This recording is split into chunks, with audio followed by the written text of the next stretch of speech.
Yes, madam mambo. Poa. Uko mzima? Niko mzima. Salamu tu. Hapana. Salamu si mbaya. Tuende kwa dai. Salimia wewe. Si ile salamu ya mkono. Hapana. Uko smart bwana.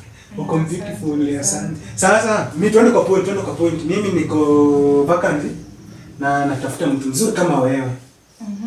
Hata niko na unga tayari, niko na mboga, tunaweza hata tu maisha. Hata nimekwambia niko na haja ya unga ama sina mboga. Siko ubaya, niko na unga. Mimi niko na unga yangu kwa nyumba. Tunaweza ongeza sasa niko natafuta mtu kama wewe. Tunaweza ongezea zikuwa hata mingi. Tusukume hii mwaka. Hapana, mimi sitaki unga yako. Usikue hivyo. Unataka aje? Si niambie unataka aje? Stori za unga hizo zote unazileta hapa. Nataka tuishi pamoja. Tuwe mwili moja. Hapana. Kwa nini? Sijisikii kukaa na mtu. Si niko peke yangu niko sawa hapa kwa. Mara ya mwisho.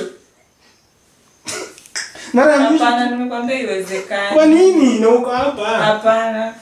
Sasa uko hapa na unitaki. Na niko na unga, sasa unga itaharibika. Si upike wewe. Sasa mimi peke yangu siwezi mpaka tukue wawili na wewe. Na hata mimi hata wewe ndio hata nimekuota. Mota nini wewe? Nimeonyesha ni wewe wangu.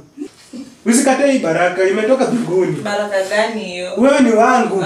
Wewe ni mbavu yangu. Niko wapi hapana? Wewe ni mbavu yangu. Ona hata. Wewe ni mbavu yangu. Hapana, ukiangalia mimi naweza date na wewe ama naweza kuwa na wewe kweli? Tuna match check brown na wangu. Tuna match wapi ukiangalia? Aki maisha kweli, huyu msichana mzuri. Kwani hii ndoto ilikuwa ya bure? Kwani nilikuwa naota kitu hakuna? Mbona mwingine unasema nini? Ni wewe. Hata nikifanya hivi picha yako inakuja tu kabisa. Aish. Lakini tulia tu bwana. Usikatae. Hii ni baraka yako. Nakwambia sitaki. Hii ni baraka yako bwana. Aya, wewe natafuta mtu mwingine. Aya wewe, nilikuwa nawafunza tu jinsi ya kutongoza mtoto wa kike akupende. Tumeshapendana na yeye. Bye. Subscribe.